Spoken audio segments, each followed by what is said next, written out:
अंधेरे में जैसे अनायास किरण उतरे, या जैसे अंधे को अचानक आंखें मिल जाएं, ऐसा ही जनक को हुआ। जो नहीं देखा था कभी वो दिखाई पड़ा, जो नहीं सुना था कभी वो सुनाई पड़ा। हृदय एक नई तरंग, एक नई उमंग से भर गया। प्राणों ने एक नया दर्शन किया।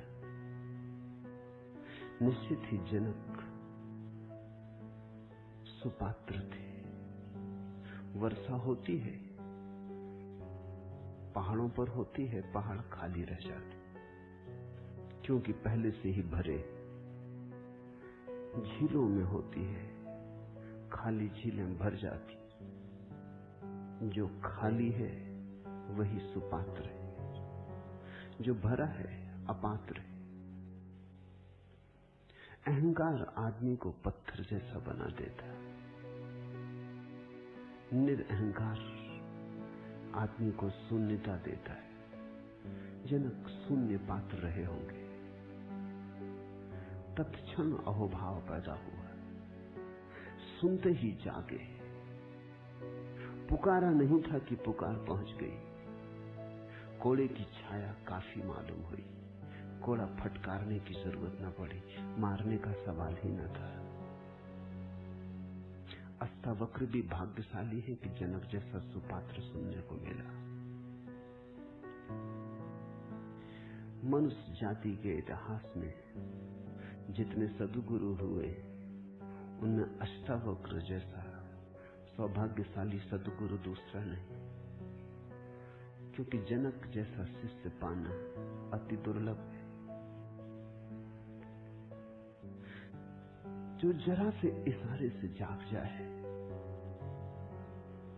जैसे तैयार ही था, जैसे बस हवा का जरा सा झकोरा काफी था और नींद टूट जाएगी। नींद गहरी न थी, किन्हीं सपनों में दबा न था। उठी ही हालत थी। ब्रह्म मुहूर्त आ ही गया था। सुबह होने को थी। बौद्ध जातकों में कथा है कि बुद्ध जब ज्ञान को उपलब्ध हुए तो 7 दिन चुप रह गए, क्योंकि सोचा बुद्ध ने जो मेरी बात समझेंगे वो मेरे बिना समझाए भी समझ ही लेंगे, जो मेरी बात नहीं समझेंगे वे मेरी समझाए भी नहीं समझेंगे। तो फायदा क्या? क्यों बोलूं, क्यों व्यर्थ श्रम करूं? जो तैयार हैं जागने के, उन्हें कोई भी कारण जगाने का बन जाएगा। उन्हें पुकारने और चिल्लाने की जरूरत नहीं। कोई पक्षी गुनगुनाएगा गीत, हवा का झोंका वृक्षों से गुजरेगा, उतना काफी होगा। और ऐसा हुआ है। लाओ त्सु बैठा था एक वृक्ष के नीचे, एक सूखा पत्ता वृक्ष से गिरा और उस सूखे पत्ते को वृक्ष से गिरते देख के वो परम बोध को उपलब्ध हो गया। सूखा पत्ता गुरु हो गया। बस देख लिया, सब देख लिया। उस सूखे पत्ते में अपना जन्म, अपना मरण। उस सूखे पत्ते की मौत में सब मर गया। आज नहीं कल मैं भी सूखे पत्ते की तरह गिर जाऊंगा। बात पूरी हो गई। खुद बुद्ध को ऐसा ही हुआ था। राह पर देख के एक बीमार बूढ़े आदमी को वो चौंक गए। मुर्दे की लाश को देखकर उन्होंने पूछा, इसे क्या हुआ? सारथी ने कहा, यही आपको भी, सभी को होगा, एक दिन मौत आएगी ही।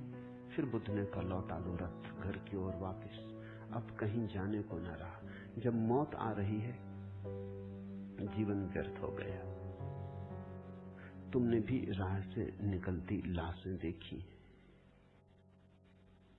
तुम भी राह के किनारे खड़े होकर क्षण भर को सहानुभूति प्रकट की हो।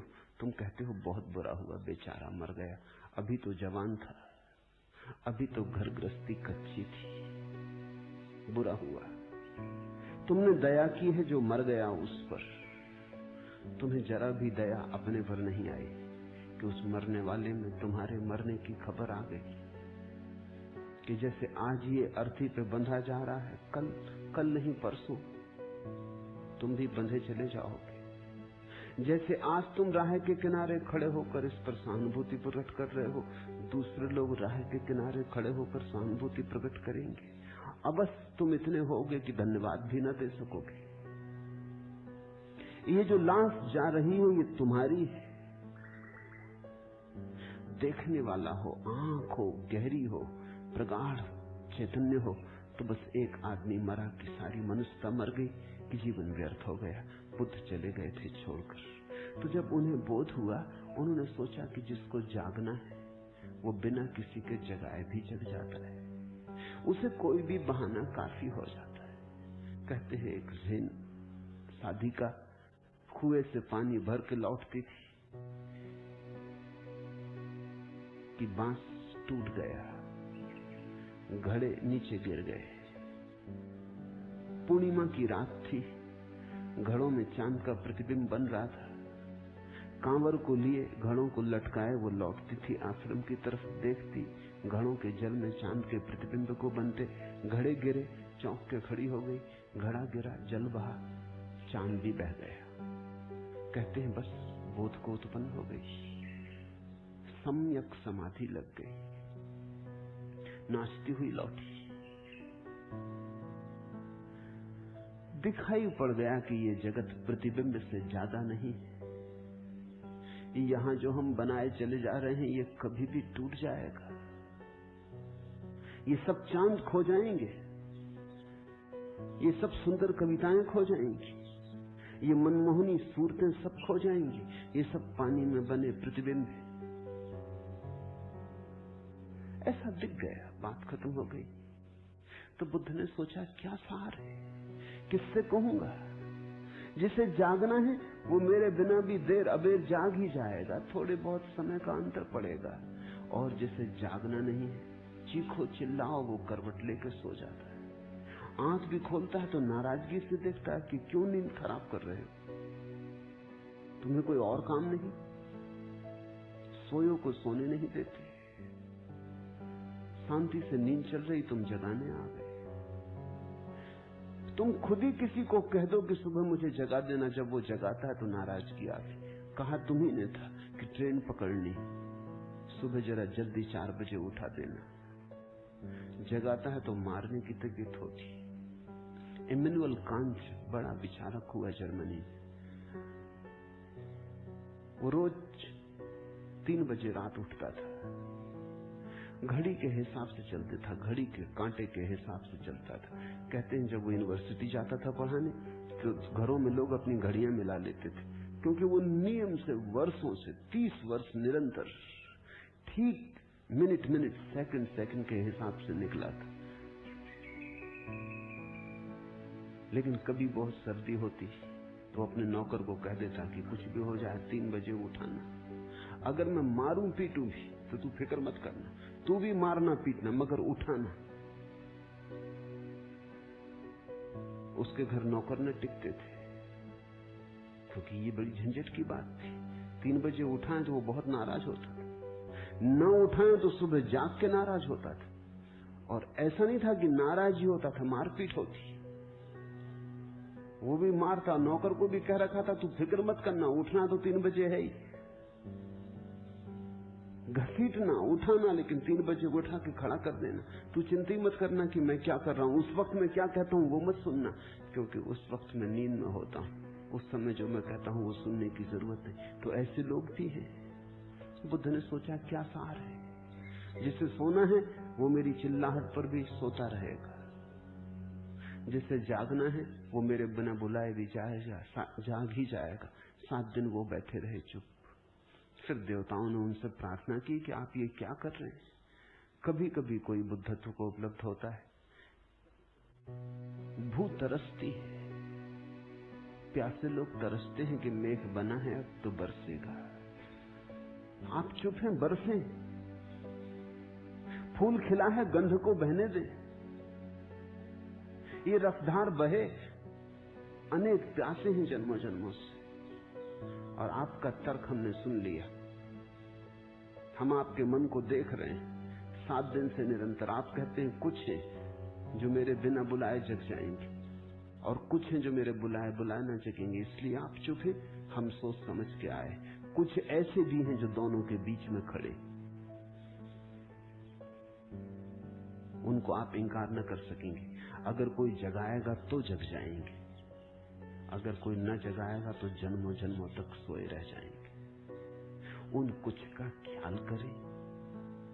आप जो कहते हैं वो होंगे 99%, पर 1% उनका भी तो ख्याल करें जो ठीक सीमा पे खड़े। कोई जगा देगा तो जग जाएंगे और कोई न जगाएगा तो सोए रह जाएंगे। बुद्ध को इसका उत्तर न सूझा, इसलिए बोलना पड़ा। देवताओं ने उन्हें राजी कर लिया, उन्होंने बात बेच दी। बुद्ध का ख्याल तो ठीक ही था, देवताओं का ख्याल भी ठीक था। तो 3 तरह के श्रोता हुए। एक जो जगाए जगाए न जगेंगे। दुनिया में अधिक भीड़ उन्हीं लोगों की है। सुनते हैं फिर भी नहीं सुनते, देखते हैं फिर भी नहीं देखते, समझ में आ जाता है फिर भी अपने को समझा बुझा लेते, समझ को लीप पोत देते। समझ में आ जाता है तो भी नासमझी को संभाले रखते। नासमझी के साथ उनका बड़ा गहरा स्वार्थ बन गया है। पुराना परिचय छोड़ते में डर लगता है। फिर दूसरे तरह के श्रोता हैं जो बीच में, कोई थोड़ा श्रम करे, कोई बुद्ध, कोई अष्टावक्र, कोई कृष्ण, तो जग जाएंगे। कृष्ण ऐसे ही श्रोता थे, अर्जुन ऐसे ही श्रोता थे। कृष्ण को मेहनत करनी पड़ी, कृष्ण को लंबी मेहनत करनी पड़ी।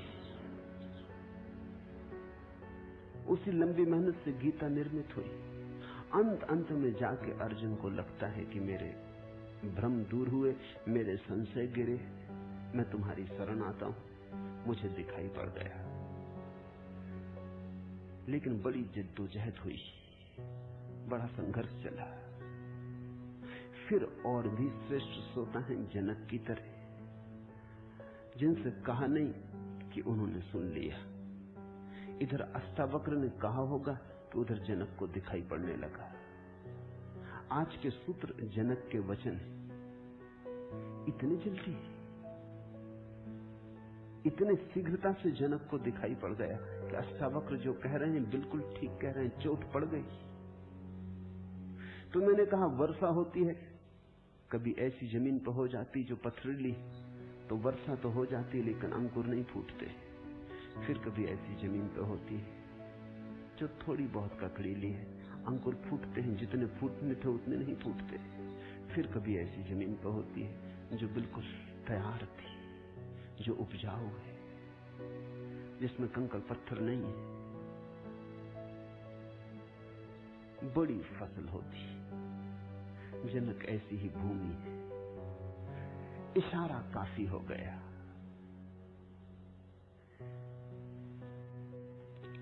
जनक की ये स्थिति समझने के लिए, समझने योग्य है, क्योंकि तुम भी इन 3 में से कहीं होगे और ये तुम पे निर्भर है कि तुम 3 में से कहां होने की जिद करते हो।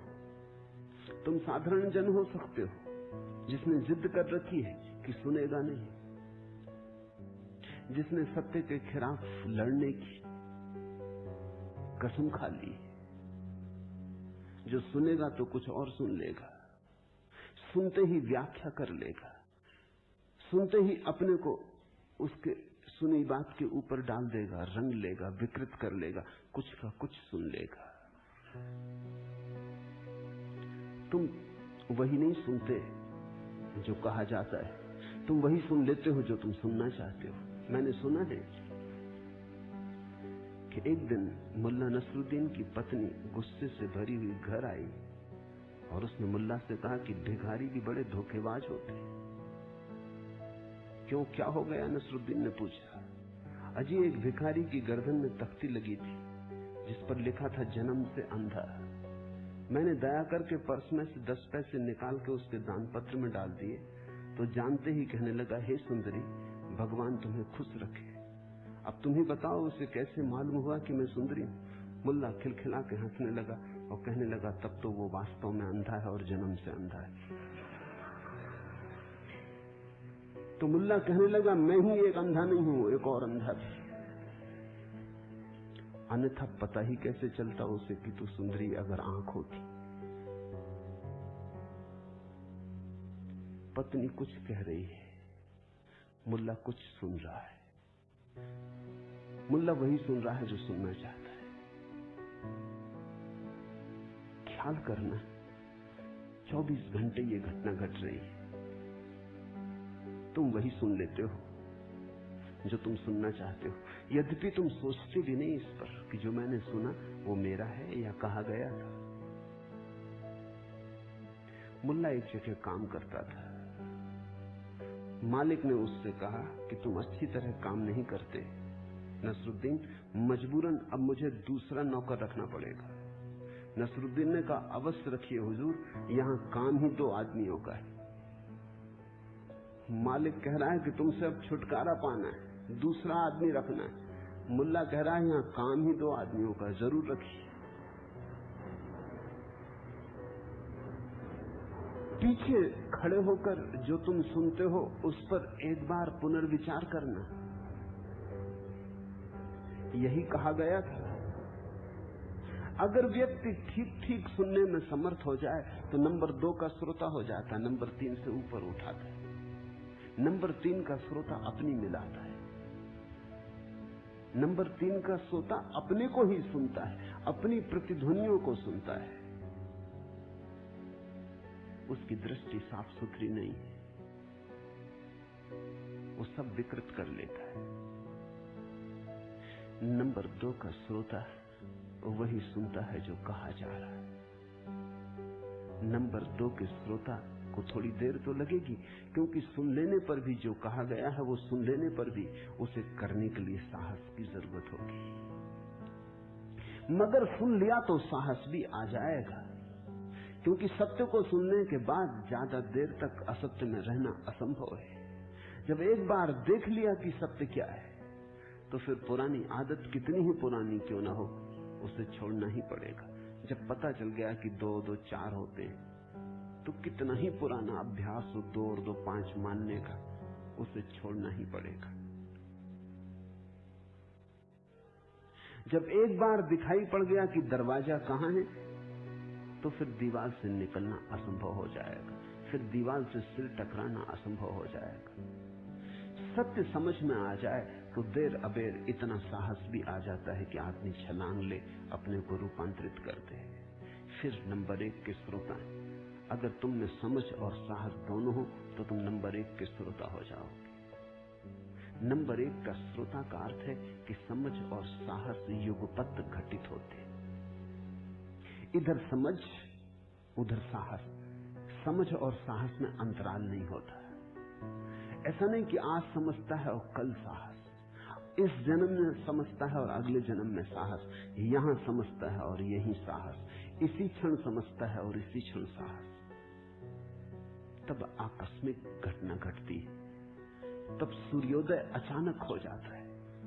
जनक पहली कोटि के श्रोता हैं। इस संबंध में एक बात और ख्याल रख लेनी चाहिए। जनक सम्राट है, उनके पास सब है, जितना चाहिए उससे ज्यादा है। भोग भोगा है। जो व्यक्ति भोग को ठीक से भोग लेता है, उसके जीवन में योग की क्रांति घटनी आसान हो जाती, क्योंकि जीवन का अनुभव ही उसे कह देता है कि जिसे मैं जीवन जानता हूं वो तो व्यर्थ है। आधा काम तो जीवन ही कर देता है कि जिसे मैं जीवन जानता हूं वो व्यर्थ है। उसके मन में प्रश्न उठने लगते हैं कि फिर और जीवन कहां, फिर दूसरा जीवन कहां, फिर सत्य का जीवन कहां। लेकिन जिस व्यक्ति के जीवन में भोग नहीं है और सिर्फ भोग की आकांक्षा है, मिला नहीं है कुछ, सिर्फ मिलने की आकांक्षा है, उसे बड़ी कठिनाई होती। इसलिए तुम चकित मत होना अगर भारत के सारे तीर्थंकर सारे महाद्रष्टा जैनों के हों, बौद्धों के हों, हिंदुओं के हों, अगर सभी राजपुत्र थे तो आश्चर्यचकित मत होना, अकारण नहीं। इससे केवल इतनी ही सूचना मिलती है कि भोग के द्वारा ही आदमी भोग से मुक्त होता है। सम्राट को एक बात तो दिखाई पड़ जाती है कि धन में कुछ भी नहीं, क्योंकि धन का अंबार लगा है और भीतर शून्य है, खालीपन है। सुंदर स्त्रियों का ढेर लगा है और भीतर कुछ भी नहीं है। सुंदर महल है और भीतर सन्नाटा है, रेगिस्तान है। जब सब होता है तो स्पष्ट दिखाई पड़ने लगता है कि कुछ भी नहीं। जब कुछ भी नहीं होता तो आदमी आशा के सहारे जीता है। आशा से छूटना बहुत मुश्किल है, क्योंकि आशा को परखने का कोई उपाय नहीं। गरीब आदमी सोचता है कल धन मिलेगा तो सुख से जीऊंगा। अमीर आदमी को धन मिल चुका है, अब आशा का कोई उपाय नहीं। इसलिए जब भी कोई समाज संपन्न होता है तो धार्मिक होता है। तुम आश्चर्यचकित मत होना अगर अमेरिका में धर्म की हवा जोर से फैलनी शुरू हुई है। ये सदा से हुआ है। जब भारत संपन्न था, अष्टावक्र के दिनों में संपन्न रहा होगा, बुद्ध के दिनों में संपन्न था, महावीर के दिनों में संपन्न था। जब भारत अपनी संपन्नता के शिखर पर था, तब योग ने बड़ी ऊंचाइयां ली, तब अध्यात्म ने आखिरी उड़ान भरी, क्योंकि तब लोगों को दिखाई पड़ा कि कुछ भी सार नहीं, सब मिल जाए तो भी कुछ सार नहीं। दीन दरिद्र होता है देश, तब बहुत कठिन होता है। मैं ये नहीं कहता हूं कि गरीब आदमी मुक्त नहीं हो सकता, गरीब आदमी मुक्त हो सकता है, गरीब आदमी धार्मिक हो सकता है, लेकिन गरीब समाज धार्मिक नहीं हो सकता। व्यक्ति तो अपवाद हो सकते, उसके लिए बड़ी प्रगाढ़ता चाहिए। थोड़ा तुम सोचो, धन हो तो देख लेना कि धन व्यर्थ है, बहुत आसान है। धन न हो तो देख लेना कि धन व्यर्थ है, जरा कठिन है, अति कठिन है। जो नहीं है उसकी व्यर्थता कैसे परखो? तुम्हारे हाथ में सोना हो तो परख सकते हो कि सही है कि खोटा है। हाथ में सोना न हो, केवल सपने में हो, सपने का सोना कसने को तो कोई कसौटी बनी नहीं। वास्तविक सोना हो तो कसा जा सकता है। गरीब आदमी का धर्म वास्तविक धर्म नहीं होता। इसलिए गरीब आदमी जब मंदिर जाता है तो धन मांगता है, पद मांगता है, नौकरी मांगता है। बीमारी है तो बीमारी कैसे ठीक हो जाए ये मांगता है। बेटे को नौकरी नहीं लगती तो नौकरी कैसे लग जाए ये मांगता है। मंदिर भी एम्प्लॉयमेंट एक्सचेंज रह जाता है। मंदिर में भी प्रेम की और प्रार्थना की सुगंध नहीं उठती। अस्पताल जाना था, मंदिर आ गया है। नौकरी दिलाने वाले दफ्तर जाना था, मंदिर आ गया है। गरीब आदमी मंदिर में भी वही मांगता रहता है जो संसार में उसे नहीं मिल रहा है। जिसका अभाव संसार में हम वही मांगते हैं। लेकिन अगर तुम्हारे जीवन में सब हो, या तुम में इतनी प्रतिभा हो, या तुम में इतनी मेधा हो कि तुम केवल विचार करके जाग सको और देख सको कि सब होगा तो भी क्या होगा। दूसरों के पास धन है, उन्हें क्या हुआ है। स्वयं के पास ना भी हो तो फिर प्रतिभा चाहिए कि तुम देख सको जो महलों में रह रहे हैं उन्हें क्या हुआ है। उनकी आंखों में तरंगे हैं आनंद की, उनके पैरों में नृत्य है, उनके आसपास गंध है परमात्मा की। जब उनको नहीं हुआ तो तुम्हें कैसे हो जाएगा। लेकिन ये थोड़ा कठिन है। अधिक लोग तो ऐसे हैं कि उनके पास खुद ही धन होता है तो नहीं दिखाई पड़ता कि धन व्यर्थ है। तो फिर ये सोचना कि जब धन न होगा तब दिखाई पड़ जाएगा, पड़ सकता है, संभावना तो है, पर बड़ी दूर की संभावना है। बुद्ध के लिए आसान रहा होगा जाग जाना, जनक के लिए आसान रहा होगा जाग जाना, अर्जुन के लिए भी आसान रहा होगा जाग जाना, कबीर के लिए बड़ा कठिन रहा होगा, दादू के लिए, सहजों के लिए बड़ा कठिन रहा होगा, क्राइस्ट के लिए, मोहम्मद के लिए बड़ा कठिन रहा होगा। क्योंकि इनके पास नहीं था और जाके। जीवन में जो हमारे पास नहीं है उसकी कामना हमें घेरती, उसकी कामना हमें पकड़े रहती। कल रात में एक गीत पढ़ रहा था, मैं चाहता हूं इसलिए एक जन्म और लेना कि मुझको उसमें शायद मिल जाए ऐसी हमदम कि जिसको आता हो प्यार देना, जो सुबह उठकर मेरी तरफ मुस्कुरा के देखे, दिलो जिगर में समा के देखे, जो दोपहर को बहुत से कामों के दरमियान हो उदास मुझबिन गुजार दे इंतजार में दिन, जो शाम को यूं करे स्वागत, तमाम चाहत तमाम राहत से राम कर ले, जन्म मरण से रिहाई देकर मुझे रहीने दवाम कर ले। एक ऐसी हमदम की आरजू है जो मेरे सुख को वफा की ज्योति का संग दे दे, जो मेरे दुख को भी अपनी गर्म आंसुओं के मोतियों का रंग दे दे, जो घर में इफलास का समय हो न तिल मिलाए, सफर कठिन हो तो उसके माथे पे बल न आए। एक ऐसी हमदम मिलेगी अगले जन्म में शायद कि जिसको आता हो प्यार देना, मैं चाहता हूं इसलिए एक जन्म और लेना। जो नहीं मिला है, किसी को प्रेसी नहीं मिली, किसी को धन नहीं मिला है, किसी को पद नहीं मिला है, किसी को प्रतिष्ठा नहीं मिली है, तो हम और एक जन्म लेना चाहते हैं। अनंत जन्म हम ले चुके हैं, लेकिन कुछ न कुछ कमी रह जाती है, कुछ न कुछ खाली रह जाता है, कुछ न कुछ ओछा रह जाता है। उसके लिए अगला जन्म और अगला जन्म। वासनाओं का कोई अंत नहीं है, जरूरतें बहुत थोड़ी हैं, कामनाओं की कोई सीमा नहीं। उन्हीं कामनाओं के सहारे आदमी जीता चला जाता है। ध्यान रखना, धन नहीं बांधता, धन की आकांक्षा बांधती। पद नहीं बांधता, पद की आकांक्षा बांधती।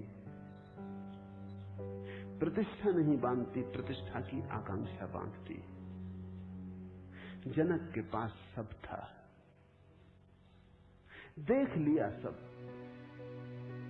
तैयार ही खड़े थे जैसे कि कोई जरा सा इशारा कर दे जाग जाएं। सब सपने व्यर्थ हो चुके थे, नींद टूटी टूटी होने को थी। इसलिए मैं कहता हूं अष्टावक्र को परम शिष्य मिला। जनक ने कहा, मैं निर्दोष हूं, शांत हूं, बोध हूं, प्रकृति से परे हूं। आश्चर्य अहो कि मैं इतने काल तक मोह के द्वारा बस ठगा गया हूं। उतरने लगी किरण, अहो निरंजना, आश्चर्य। सुना अष्टावक्र को कि तू निरंजन है, निर्दोष है।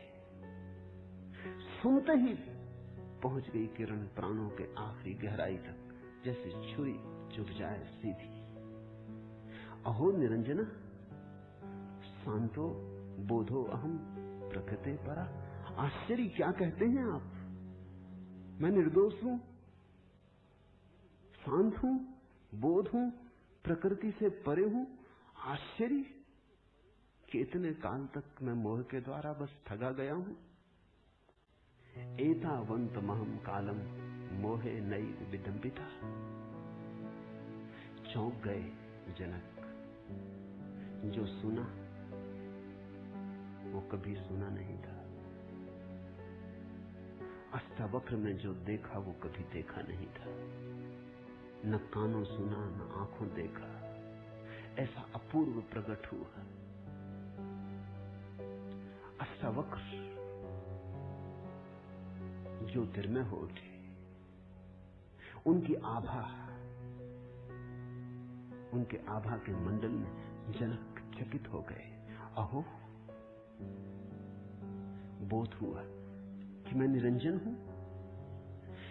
एकदम भरोसा नहीं आता, विश्वास नहीं आता। सत्य इतना अविश्वसनीय है क्योंकि हमने असत्य पर इतने लंबे जन्मों तक विश्वास किया है। सोचो, अंधे की अचानक आंख खुल जाए तो क्या अंधा विश्वास कर सकेगा कि प्रकाश है, रंग है, ये हजार हजार रंग, ये इंद्रधनुष, ये फूल, ये वृक्ष, ये चांद तारे, एकदम से अंधे की आंख खुल जाए तो वो कहेगा आहो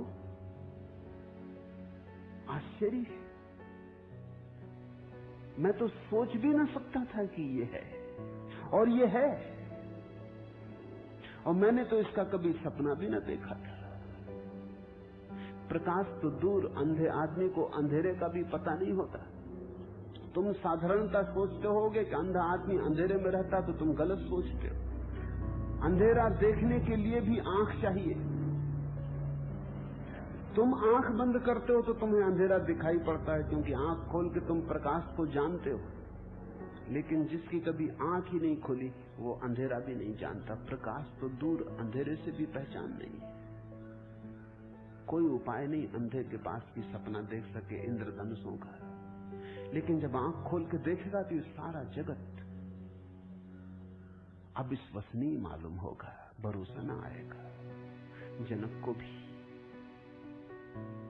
एक धक्का लगा है, एक चौंक पैदा हुई, अचंभे से भर गए। कहने लगे अहो मैं निर्दोष, सदा से अपने को दोषी जाना, और सदा से धर्म गुरुओं ने यही कहा कि तुम पापी हो, और सदा से पंडित पुरोहितों ने यही समझाया कि धो अपने कर्मों के पाप।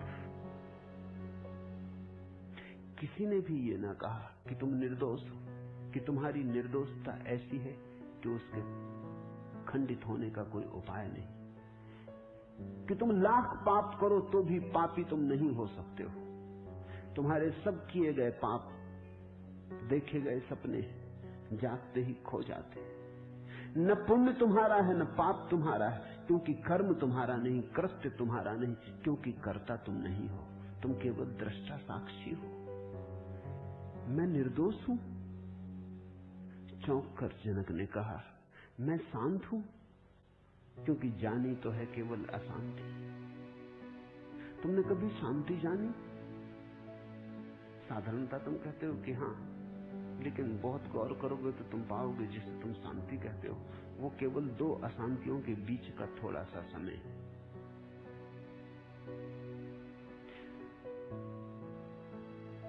अंग्रेजी में शब्द है कोल्ड वार।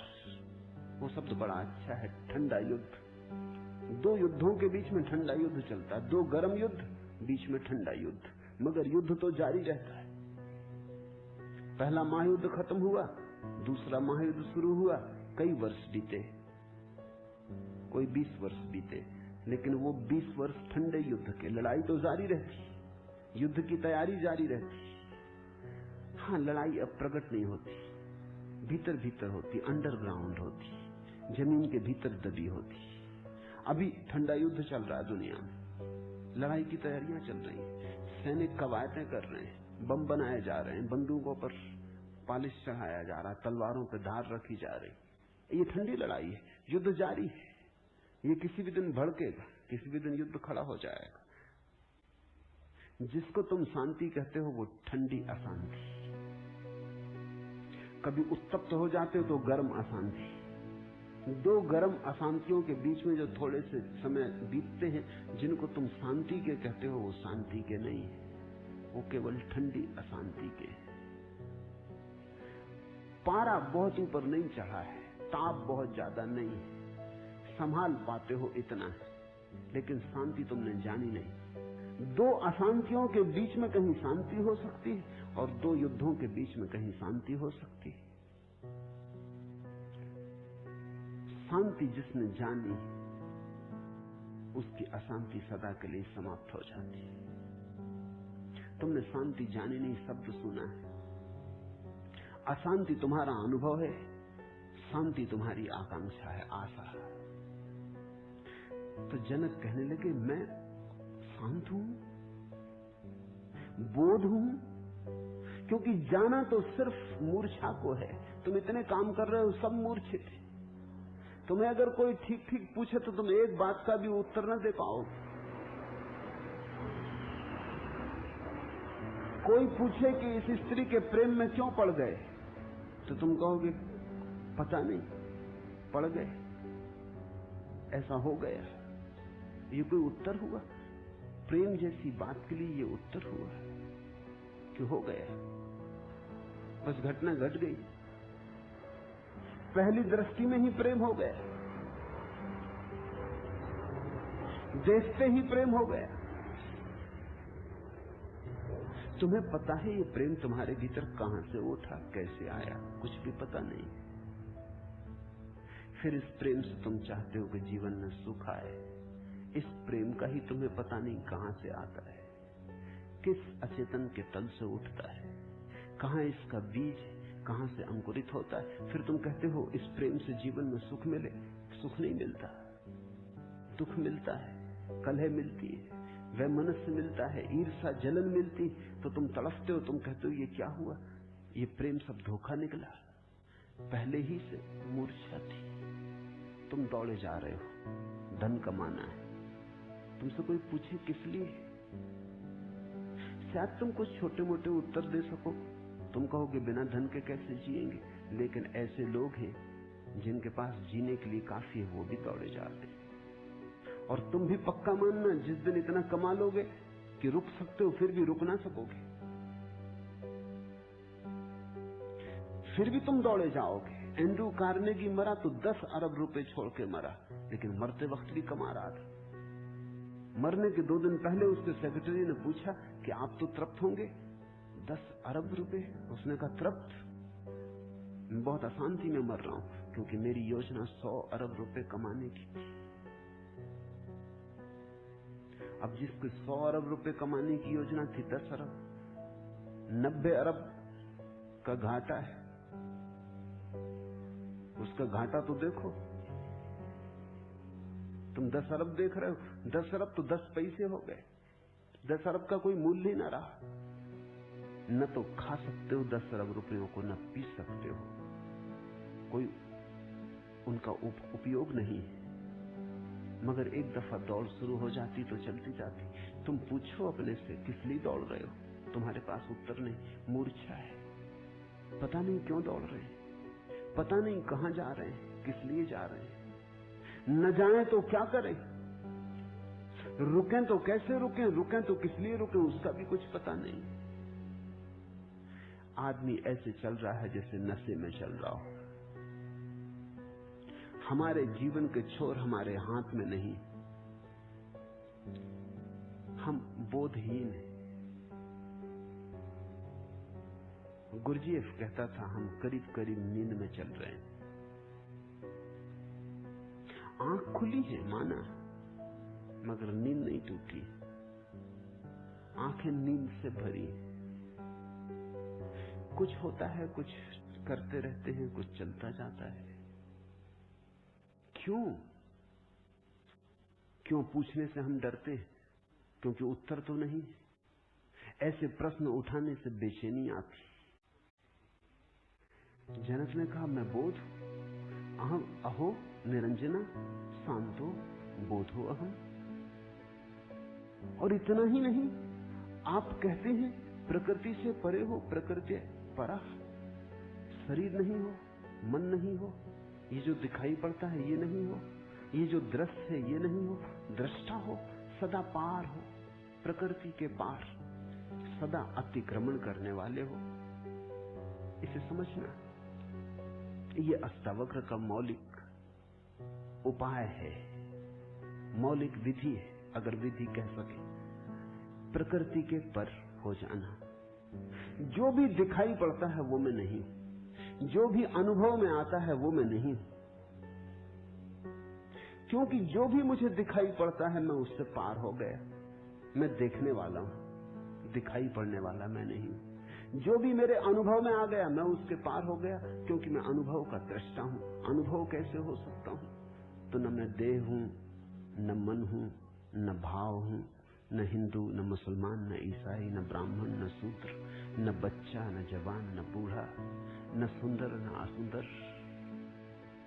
न बुद्धिमान, न बुद्धू, मैं कोई भी नहीं हूं। सारी प्रकृति के परे हूं। ये किरण उतरी जनक के हृदय में, आश्चर्य से भर गई, चकित कर गई, चौंका गई। आंखें खुली पहली दफा। आश्चर्य कि मैं इतने काल तक मोह के द्वारा बस ठगा गया हूं कि अब तक जो भी मैंने बसाया था, जो भी मैंने चाहा था, जो भी सुंदर सपने मैंने देखे, वो सब मोह निद्रा थी। वो सब सपने ही थे, नींद में उठे हुए ख्याल थे, उनका कोई भी अस्तित्व नहीं। अहो अहम एतावंतम कालम मोहेन एव विडंबिता। आप मुझे चौंकाते हैं, आपने मुझे हिला दिया। तो ये गिर गए सारे भवन जो मैंने बनाए थे और ये सारे साम्राज्य जो मैंने फैलाए थे, सब मोह की विडंबना थी। समझने की कोशिश करना, अगर तुम भी सुनोगे तो ऐसा ही होगा। अगर तुम भी सुन सकोगे तो ठीक ऐसा ही होगा। तुम्हारा किया कराया सब व्यर्थ हो जाएगा, पाया नहीं पाया सब व्यर्थ हो जाएगा। मुल्ला नसरुद्दीन एक रात नींद में बड़बड़ा रहा था। आंख खोल के अपनी पत्नी से बोला, जल्दी चश्मा ला। पत्नी ने कहा, चश्मा क्या करोगे आधी रात में बिस्तर पर? उसने कहा, देर मत कर, जल्दी चश्मा ला। एक सुंदर स्त्री दिखाई पड़ रही सपने में, तो ठीक से देखना चाहता हूं चश्मा लगाकर। थोड़ा धुंधला धुंधला है सपना।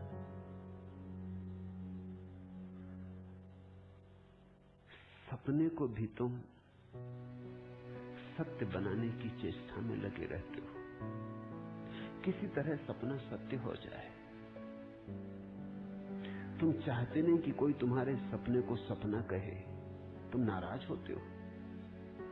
संतों को हमने ऐसे ही थोड़ी जहर दिया, ऐसे ही थोड़ी पत्थर मारे, उन्होंने हमें खूब नाराज किया। हम सपना देखते थे, वो हमें हिलाने लगे। हम गहरी नींद में थे, वो हमें जगाने लगे। हमसे बिना पूछे हमारी नींद तोड़ने लगे, अलार्म बजाने लगे।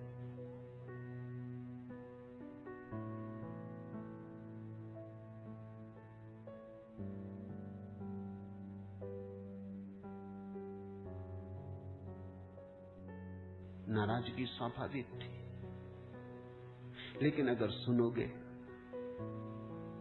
तो तुम कृतज्ञ हो जाओगे। तुम सदा के लिए कृतज्ञता का अनुभव करोगे। ख्याल करो, कृष्ण की गीता में जब कृष्ण बोलते हैं तो अर्जुन प्रश्न उठाता है। अष्टावक्र की गीता में अष्टावक्र बोले, जनक कोई प्रश्न नहीं उठाया। जनक ने सिर्फ अहोभाव प्रकट किया। जनक ने सिर्फ स्वीकृति दी। जनक ने सिर्फ इतना कहा कि चौंका दिया प्रभु मुझे, जगा दिया मुझे। पूछने को कुछ नहीं है। जनक को प्रतीत होने लगी कि मैं निर्दोष हूं, कि मैं शांत हूं, कि मैं बोध हूं, प्रकृति से परे हूं।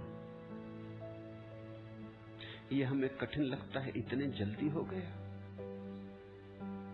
हमें लगता है थोड़ा समय लगना चाहिए। हमें बड़ी हैरानी होती है, इतनी शीघ्रता से, इतनी त्वरा से घटना घटी। ज़ैन फकीरियों के जीवन में बहुत से उल्लेख हैं। अब ज़ैन पर किताबें पश्चिम में, पूरब में सब तरफ फैलनी शुरू हुई, तो लोग पढ़ के बड़े हैरान होते, क्योंकि उनमें से हजारों उल्लेख हैं, जबकि बस क्षण भर में फकीर जाग गया और बोध को उपलब्ध हो गया। हमें भरोसा नहीं आता, क्योंकि हम तो बड़े उपाय करते हैं, फिर भी बोध को उपलब्ध नहीं होते। श्रम करते हैं, फिर भी ध्यान नहीं लगता। जब करने बैठते हैं, तब करने बैठते हैं, मन उचाट रहता है। और ये जनक एक क्षण में जाग ही गए। तो कभी कभी ऐसा होता है, तुम्हारी पात्रता पर निर्भर है। तुम्हारी पात्रता में जितनी कमी होगी उतनी देर लग जाएगी।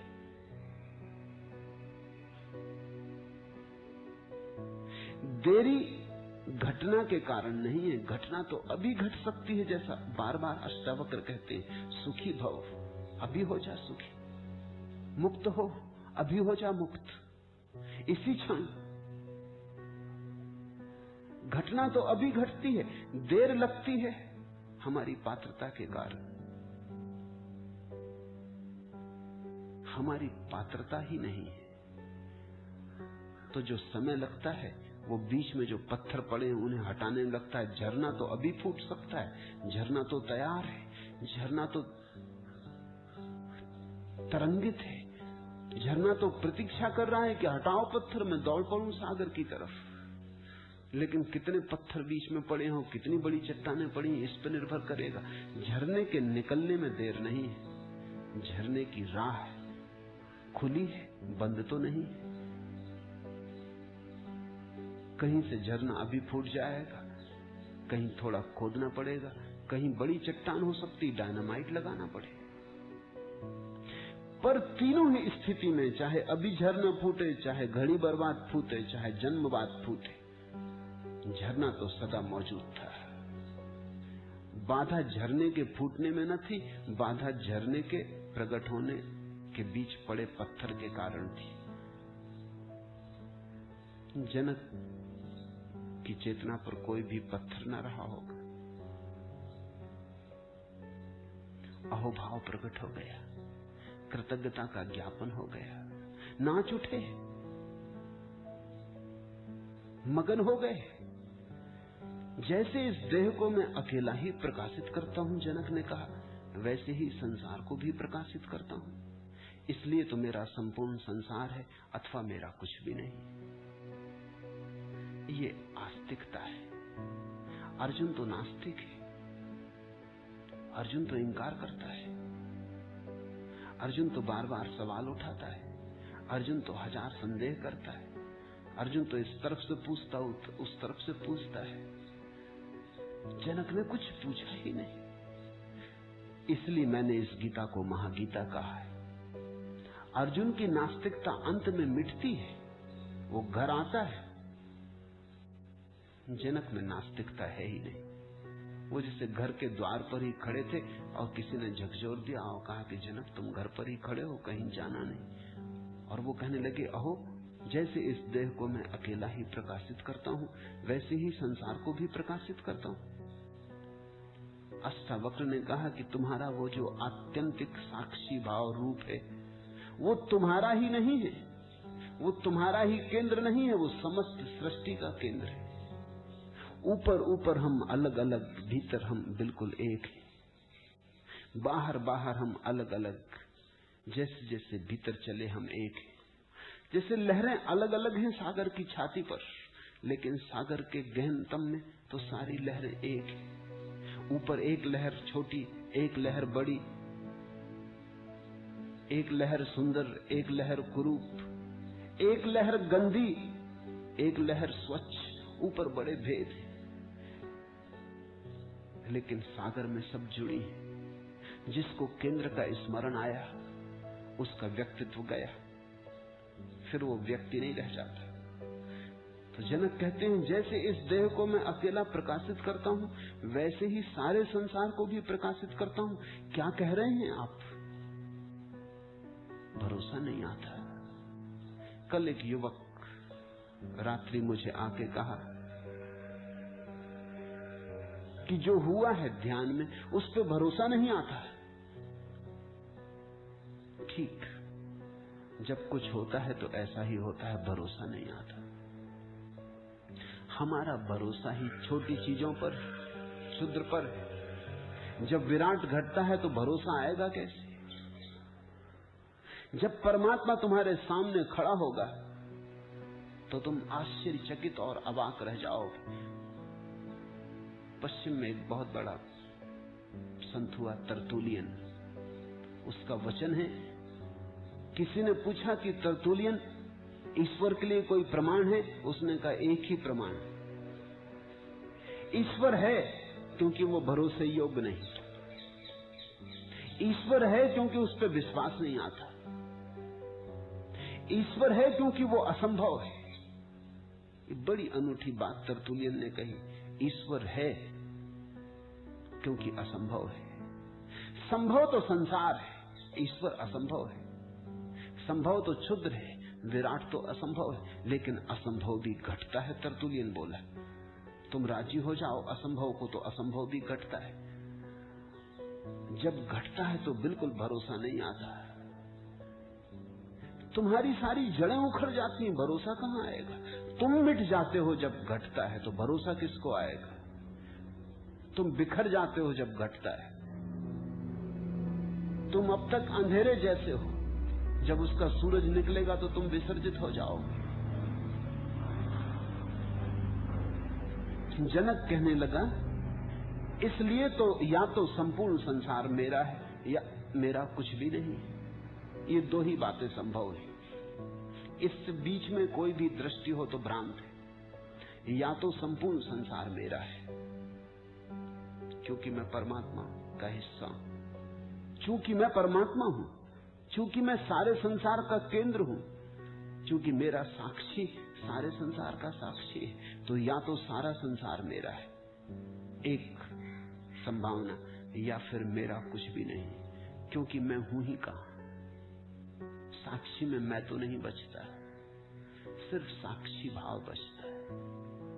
वहां दावेदार तो बचता नहीं। कौन दावा करेगा कि सब मेरा है? तो जनक कहते हैं दो संभावनाएं, ये दो अभिव्यक्तियां हैं धर्म की, या तो पूर्ण या शून्य। कृष्ण ने चुना पूर्ण, उपनिषदों ने चुना पूर्ण। उस पूर्ण से ही सब निकलता, फिर भी पीछे पूर्ण शेष रह जाता है। उस पूर्ण में ही सब लीन होता, फिर भी पूर्ण ना घटता ना बढ़ता है। उपनिषदों ने, कृष्ण ने, हिंदुओं ने, सूफियों ने चुना पूर्ण, बुद्ध ने चुना शून्य। ये जो जनक ने वचन कहा कि इसलिए या तो सब मेरा है, मैं पूर्ण हूं, पूर्ण परात्पर ब्रह्म हूं, और या फिर कुछ भी मेरा नहीं, मैं परम शून्य हूं। ये दोनों बातें ही सच है। बुद्ध का वक्तव्य अधूरा है, कृष्ण का वक्तव्य भी अधूरा है। जनक के इस वक्तव्य में पूरी बात हो जाती है। जनक कहते हैं दोनों बातें कही जा सकती। क्यों? क्योंकि अगर मैं ही सारे जगत का केंद्र हूं तो सारा जगत मेरा। लेकिन जब मैं सारे जगत का केंद्र होता हूं तो मैं ही नहीं होता। मेरा मैंपन तो बहुत पीछे छूट जाता है, धूल की तरह उड़ता रह जाता है पीछे। यात्री आगे निकल जाता, धूल पड़ी रह जाती। तो फिर मेरा क्या, या फिर मेरा कुछ भी नहीं। अतः मम सर्वम जगत, या तो सब जगत मेरा, अथवा मम किंचन न, या फिर मेरा कुछ भी नहीं। आश्चर्य है कि शरीर सहित विश्व को त्याग कर किसी कुशलता से ही, अर्थात उपदेश से ही, अब मैं परमात्मा को देखता हूं। अहो ससीरम विश्वम परित्यज। आश्चर्य कि मेरा शरीर गया, शरीर के साथ सारा जगत गया, त्याग घट गया। त्याग किया नहीं जाता, त्याग तो बोध की एक दशा है, त्याग कृत्य नहीं है।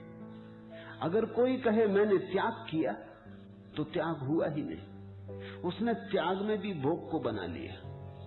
अगर कोई कहे मैं त्यागी हूं तो उसे त्याग का कोई भी पता नहीं, क्योंकि जब तक मैं है तब तक त्याग कैसा।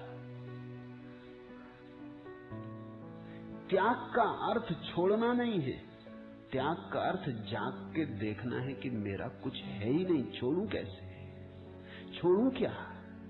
पकड़ा हो तो छोड़ूं, हो तो छोड़ूं। तुम सुबह उठ के ये तो नहीं कहते कि चलो अब सपने का त्याग करते।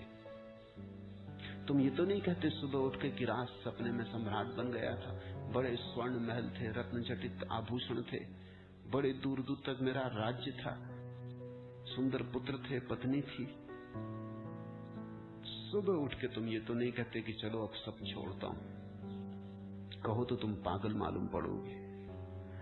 अगर तुम सुबह उठ के गांव में ढिंडोरा पीटने लगो कि मैंने सब त्याग कर दिया, राज्य का, धन का, वैभव का, पत्नी बच्चे सब छोड़ दिए, लोग चौंकेंगे। वो कहेंगे कौन सा राज्य, हमें तो पता ही नहीं कि तुम्हारे पास कोई राज्य भी था।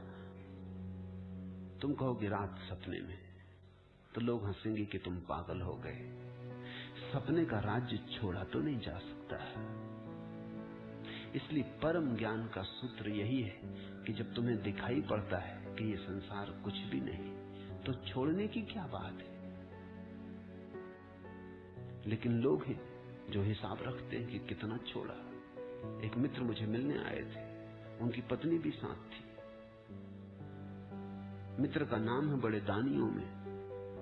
तो मित्र की पत्नी कहने लगी कि शायद आपको मेरे पति से परिचय नहीं, ये बड़े दानी है, कोई लाख रुपया दान कर दिया। पति ने जल्दी से पत्नी के हाथ पे कहा कि लाख नहीं, 1,10,000।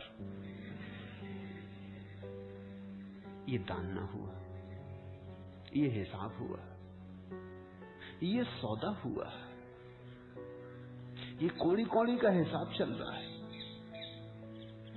अगर कहीं इनको परमात्मा मिल गया तो उनकी गर्दन पकड़ लेंगे। 1,10,000 दिया था, बदले में क्या देते हो बोलो। दिया भी इसीलिए है कि शास्त्र कहते हैं कि यहां 1-2 वहां करोड़ गुना मिलता है। ऐसा धंधा कौन छोड़ेगा? करोड़ गुना सुना है ब्याज, कोई धंधा देखा? जुआरी भी इतने बड़े जुआरी नहीं, करोड़ गुना तो वहां भी नहीं मिलता। ये तो जुआरीपन हुआ। इस आशा में छोड़ा है कि लाख छोड़ेंगे तो करोड़ गुना मिलेगा। ये लोभ का ही विस्तार हुआ। और लाख का हिसाब तो रुपए का मूल्य अभी समाप्त नहीं हुआ है। पहले तिजोरी में रुपए रखते थे, अब तिजोरी में रुपए की जगह क्या क्या त्याग किया उसका हिसाब रख लिया है। मगर सपना टूटा नहीं। चीन में एक बड़ी प्राचीन कथा है कि एक सम्राट का एक ही बेटा था। वो बेटा मरण सैया पर पड़ा था। चिकित्सकों ने कह दिया हार करके हम कुछ कर ना सकेंगे, बचेगा नहीं, बचना असंभव है। बीमारी ऐसी थी कि कोई इलाज नहीं था। 1-2 दिन की बात थी, कभी भी मर जाएगा। तो बाप रात भर जाग के बैठा रहा। विदा देने की बात ही थी, आंख से आंसू बहते रहे, बैठा रहा। कोई 3 बजे करीब रात को झपकी लग गई बाप को। बैठे बैठे झपकी लगी तो एक सपना देखा कि एक बहुत बड़ा साम्राज्य जिसका वो मालिक है, उसके 12 बेटे, बड़े सुंदर युवा, कुशल बुद्धिमान, महारथी, योद्धा, उन जैसा कोई व्यक्ति नहीं संसार में। खूब धन का अंबार है, कोई सीमा नहीं, वो चक्रवर्ती, सारे जगत को उसका साम्राज्य। ऐसा सपना देखता था, तभी बेटा मर गया। पत्नी धार मार के रो उठी, उसकी आंख खुली, चौंका, एकदम किम कर्तव्य विमूढ़ हो गया, क्योंकि अभी अभी एक दूसरा राज्य था, 12 बेटे थे, बड़ा धन था, वो सब चला गया और इधर ये बेटा मर गया। लेकिन वो ठगा सा रह गया। उसकी पत्नी ने समझा कि कहीं दिमाग तो खराब नहीं हो गया, क्योंकि बेटे से उसका बड़ा लगाव था। एक आंसू नहीं आ रहा आंख में। बेटा जिंदा था तो रोता था उसके लिए, बेटा मर गया तो रो नहीं रहा बाप। पत्नी ने उसे हिलाया और कहा तुम्हें कुछ हो तो नहीं गया, रोते क्यों नहीं? उसने कहा किस किस के लिए रो, 12 आदि थे वो मर गए, बड़ा साम्राज्य था वो चला गया, उनके लिए रो कि इसके लिए रो? अब मैं सोच रहा हूं कि किस किस के लिए रो। जैसे 12 गए वैसे 13 गए। बात समाप्त हो गई। उसने कहा कि वो भी एक सपना था, ये भी एक सपना है, क्योंकि जब उस सपने को देख रहा था तो इस बेटे को बिल्कुल भूल गया था। ये राज तू सब भूल गए थे। अब वो सपना टूट गया तो तुम याद आ गए। आज रात फिर सो जाऊंगा, फिर तुम भूल जाओगे। तो जो आता जाता है, अभी है अभी नहीं है, अब दोनों ही गए। अब मैं सपने से जागा, अब किसी सपने में ना रमूंगा। हो गया, बहुत समय आ गया, फल पक गया, गिरने का वक्त। जनक कहते हैं आश्चर्य कि शरीर सहित विश्व को त्याग कर क्या घट गया? अभी इंच भर भी हिले नहीं, जहां है वहीं है, उसी राजमहल में जहां अष्टावक्र को ले आए थे निमंत्रण देकर, बिठाया था सिंहासन पर, वहीं बैठे हैं अष्टावक्र के सामने। कहीं कुछ गए नहीं, राज्य चल रहा है, धन वैभव है, द्वार पर द्वारपाल खड़े हैं, नौकर सेवक पंखा झलते होंगे, सब कुछ ठीक वैसा का वैसा है, तिजोरी अपनी जगह, धन अपनी जगह। लेकिन जनक कहते हैं आश्चर्य, त्याग घट गया। त्याग अंतर का है, त्याग भीतर का है, त्याग बोध का है। आश्चर्य की शरीर सहित विश्व को त्याग कर किस कुशलता से और किस कुशलता से ये बात घट गई कि पत्ता न हिला और क्रांति हो गई, कि जरा सा घाव ना बना और सर्जरी पूरी हो गई। किस कुशलता से? कैसा तुम्हारा उपदेश? अब मैं परमात्मा को देखता हूं, संसार दिखाई ही नहीं पड़ रहा है, सारी दृष्टि रूपांतरित हो गई। ये अत्यंत मूल्यवान सूत्र है। तुम जहां हो वहीं रहते, तुम जैसे हो वैसे ही रहते, क्रांति घट सकती है। कोई हिमालय भाग जाने की जरूरत नहीं, संन्यास पलायन नहीं, भगोड़ापन नहीं। पत्नी है, बच्चे हैं, घर द्वार है, सब वैसा ही रहेगा। किसी को कानों कान खबर भी ना होगी और क्रांति घट जाएगी। ये भीतर की बात है। तुम ही चकित हो जाओगे कि ये हुआ क्या। अब पत्नी अपनी नहीं मालूम होगी, अब बेटा अपना नहीं मालूम होगा, मकान अपना नहीं मालूम होगा। अब भी तुम रहोगे, अब अतिथि की तरह रहोगे। सराय हो गई, घर वही है, सब वही है। करोगे काम, उठोगे बैठोगे, दुकान दफ्तर जाओगे, श्रम करोगे, पर अब कोई चिंता नहीं पकड़ती। एक बार ये बात दिखाई पड़ जाए कि यहां सब खेल है, बड़ा नाटक है, तो क्रांति घट जाती। मुझसे एक अभिनेता पूछते थे कि कहें कि मैं अभिनय में और कैसे कुशल हो जाऊं, तो मैंने कहा एक ही सूत्र है। जो लोग जीवन में कुशल होना चाहते हैं उनके लिए सूत्र है कि जीवन को अभिनय समझें, और जो लोग अभिनय में कुशल होना चाहते हैं उनके लिए सूत्र है कि अभिनय को जीवन समझें। और तो कोई सूत्र नहीं है। अगर अभिनेता अभिनय को जीवन समझ ले तो कुशल हो जाता है। तब नाटक को वो असली मान लेता है। तुम उसी अभिनेता से प्रभावित होगे जिसके लिए कुशलता इतनी गहरी हो गई है कि वो झूठ को सच मान लेता है।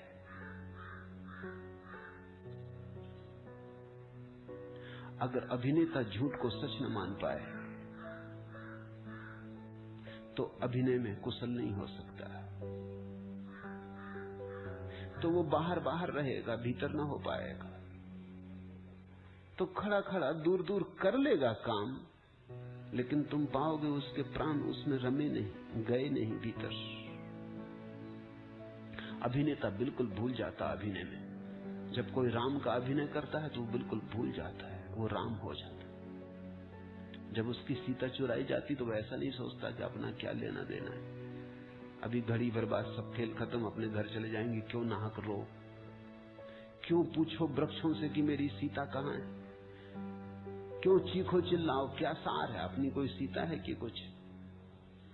और सीता वहां है भी नहीं, कोई दूसरा आदमी सीता बना है, कुछ लेना देना नहीं है। अगर वो अभिनय में खोए ना तो अभिनय कुशल नहीं हो पाता। अभिनय की कुशलता यही है कि वो अभिनय को जीवन मान लेता, वो बिल्कुल यथार्थ मान लेता है। उसकी ही सीता खो गई। वे आंसू झूठ नहीं, वे आंसू सच। वो ऐसे ही रोता है जैसे उसकी प्रेयसी खो गई हो, वो ऐसे ही लड़ता है,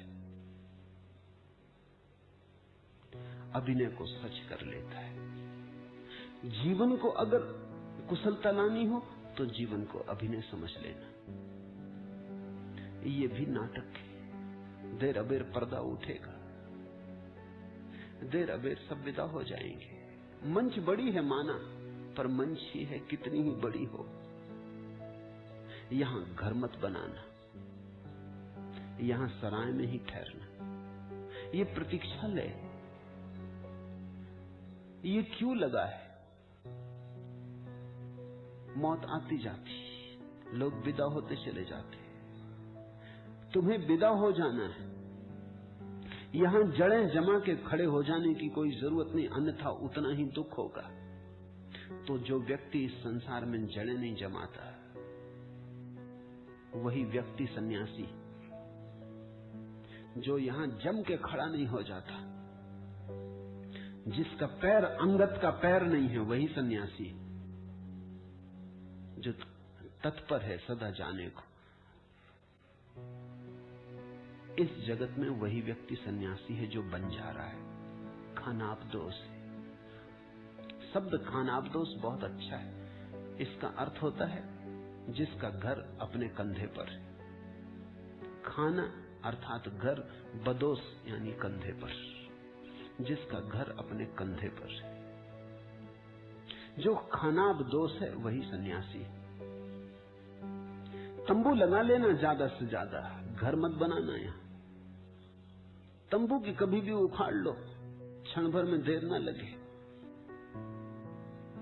सराय कहते हैं, सूफी फकीर हुआ इब्राहिम, पहले वो बल्ख का सम्राट था। एक रात उसने देखा कि सोया अपने महल में कोई छप्पर पे चल रहा है। तो उसने पूछा, कौन बदतमीज आधी रात को छप्पर पे चल रहा है, कौन है तू? उसने कहा, बदतमीज नहीं हूं, मेरा ऊंट खो गया है, उसे खोज रहा हूं। इब्राहिम को भी हंसी आ गई। उसने कहा, पागल, तो तू पागल है? ऊंट कहीं छप्परों पे मिलते हैं? अगर खो जाएं, ये भी तो सोच के ऊंट छप्पर पे पहुंचेगा कैसे? ऊपर से आवाज आई, इसके पहले कि दूसरों को बदतमीज और पागल के अपने बाबत सोच।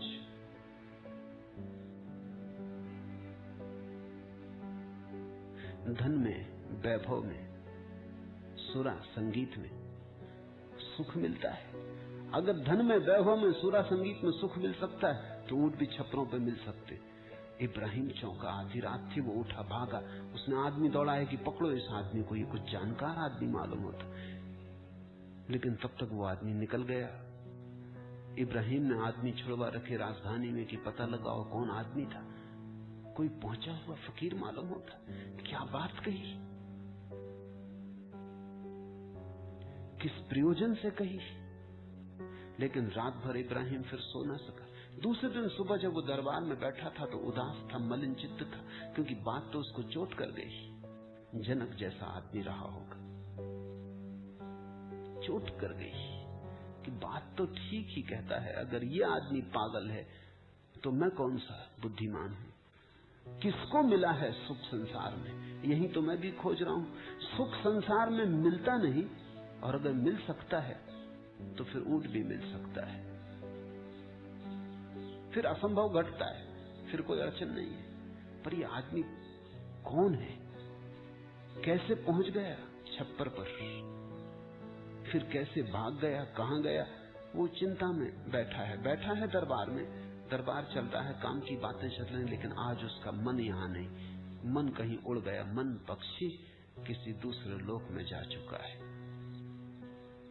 जैसे त्याग घट गया।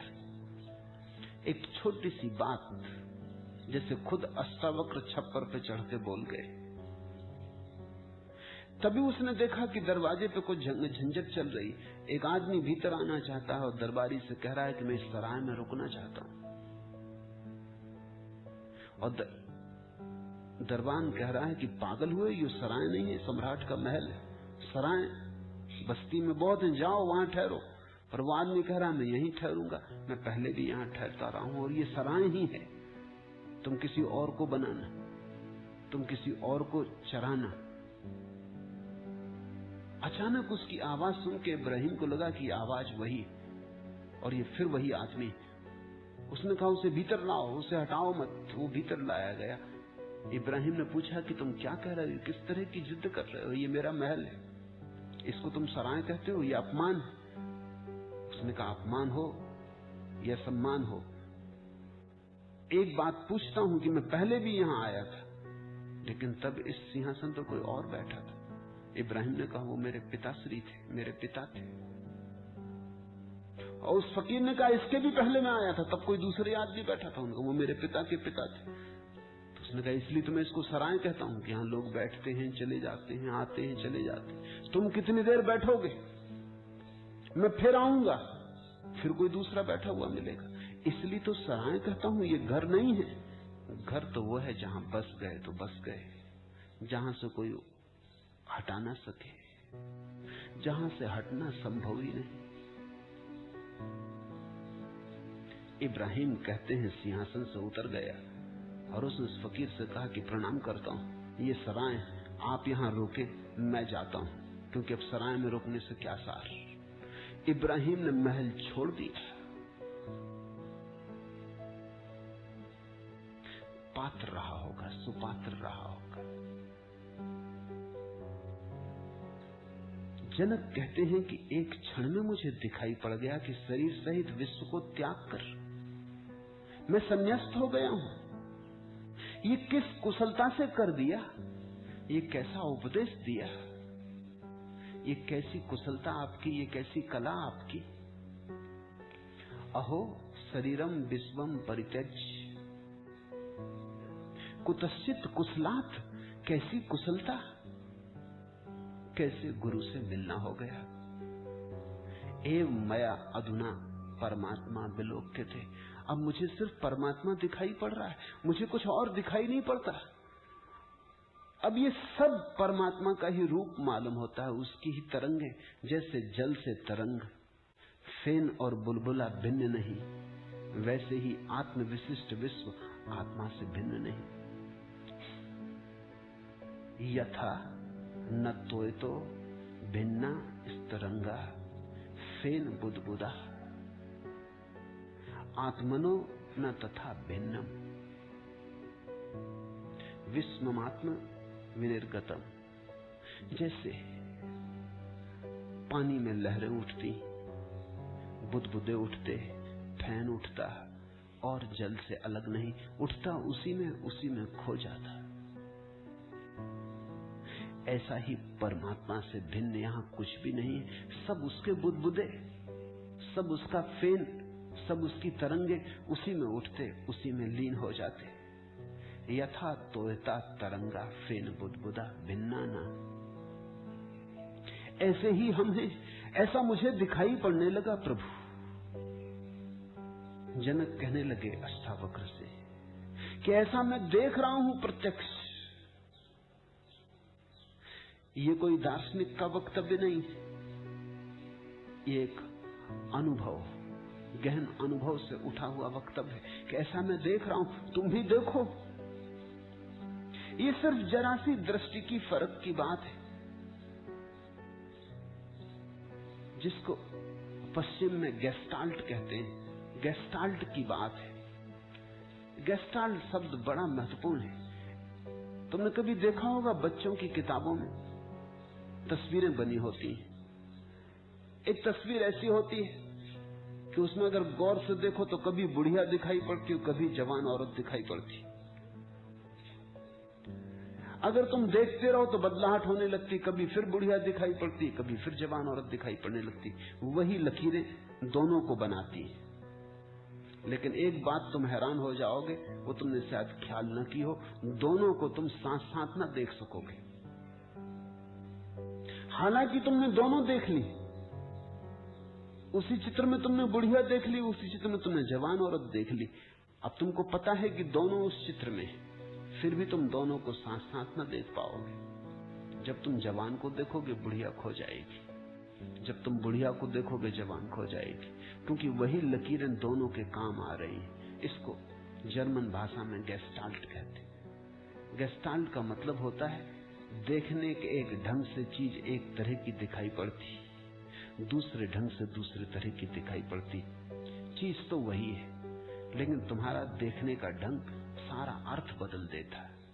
संसार तो यही है, अज्ञानी भी देखता है इसको।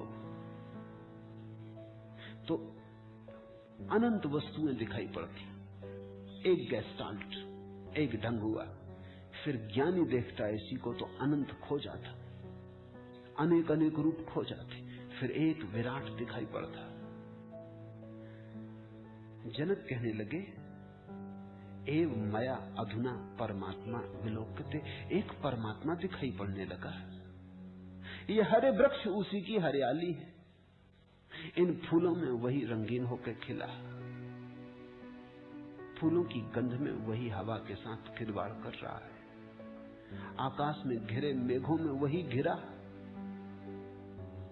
तुम्हारे भीतर वही सोया है, बुद्ध और अष्टावक्र के भीतर वही जागा है, पत्थर में वही सघनीभूति पड़ा है, गहन तंद्रा में, मनुष्य में वही थोड़ा चौंका है, थोड़ा जागरण शुरू हुआ है, लेकिन है वही, उसी के सब रूप है। कहीं उल्टा खड़ा है, कहीं सीधा खड़ा है। वृक्ष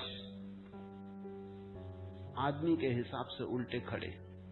कुछ दिन पहले मैं वनस्पति शास्त्र की एक किताब पढ़ रहा था तो चकित हुआ, बात ठीक मालूम पड़ी। उस वैज्ञानिक ने लिखा है कि वृक्षों का सिर जमीन में गड़ा है, क्योंकि वृक्ष जमीन में से भोजन करते हैं तो मुंह उनका जमीन में, जमीन में से वो भोजन करते, पानी लेते तो उनका मुंह जमीन में और पैर आकाश में खड़े, शीर्षासन कर रहे वृक्ष। बड़े प्राचीन योगी मालूम होते।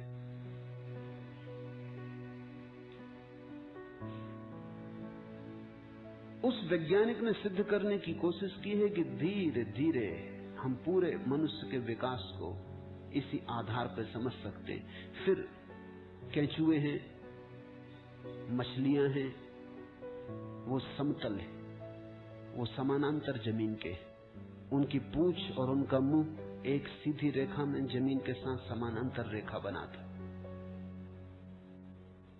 वो वृक्ष से थोड़ा रूपांतर हुआ। फिर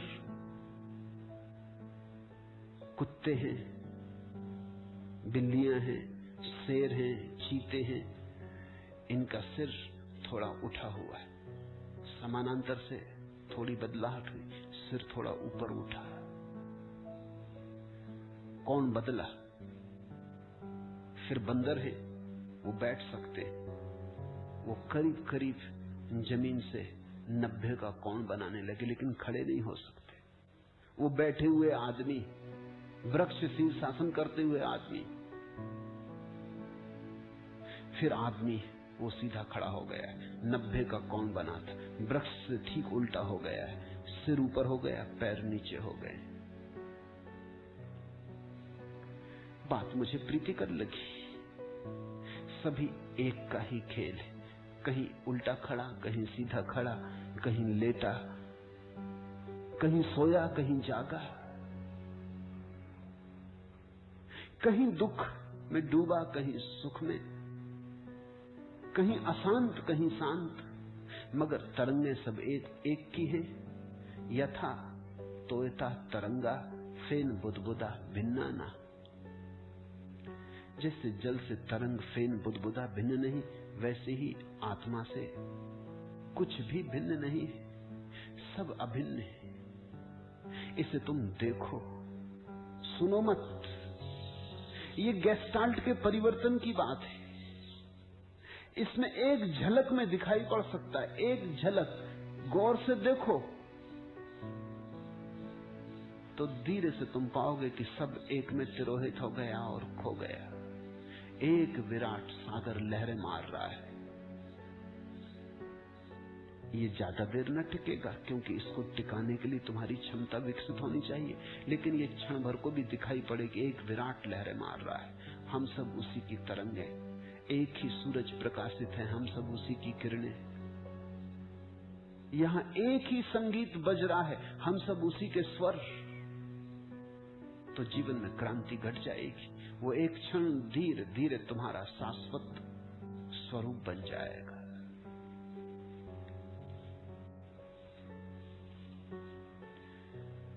इसे तुम चाहो तो पकड़ लो, चाहो तो चूक जाओ। जनक ने पकड़ लिया। रात में जागा, अंधकार की सिरकी के पीछे से मुझे लगा मैं सहसा सुन पाया सन्नाटे की कनबतियां, धीमी रहस्य सुरीली परम गीति में। और गीत वह मुझसे बोला दुन निवार, अरे तुम अभी तक नहीं जागे। और यह मुक्त स्रोत सा सभी ओर बह चला उजाला, अरे अभागे कितनी बार भरा, अनदेखे छलक छलक बह गया तुम्हारा प्याला। तुम पहली दफे नहीं सुन रहे हो इन वचनों को, बहुत बार सुन चुके हो। तुम अति प्राचीन हो सकता है अष्टावक्र से भी तुमने सुना हो। तुम में से कुछ ने तो निश्चित सुना होगा, कुछ ने बुद्ध से सुना हो, कुछ ने कृष्ण से, कुछ ने क्राइस्ट से, कुछ ने मोहम्मद से, किसी ने लाओत्सु से, जरथुस्त्र से। पृथ्वी पर इतने अनंत पुरुष हुए हैं, उन सब को तुम पार करके आते गए हो। इतने दिए जले हैं, असंभव है कि किसी दिए की रोशनी तुम्हारी आंखों में न पड़ी हो। तुम्हारा प्याला बहुत बार भरा गया है, अरे अभागे कितनी बार भरा, अनदेखे छलक छलक बह गया तुम्हारा प्यारा। तुम्हारा प्याला भर भी दिया जाता है तो भी खाली रह जाता है, तुम उसे संभाल नहीं पाते। और गीत वह मुझसे बोला दुर्निवार, अरे तुम अभी तक नहीं जागे। और यह मुक्त स्रोत सा सभी ओर बह चला उजाला, सुबह होने लगी। और बहुत बार सुबह हुई है और बहुत बार सूरज निकला, पर तुम हो कि अपने अंधेरे को पकड़े बैठे हो। ये अभागापन तुम छोड़ोगे तो छूटेगा।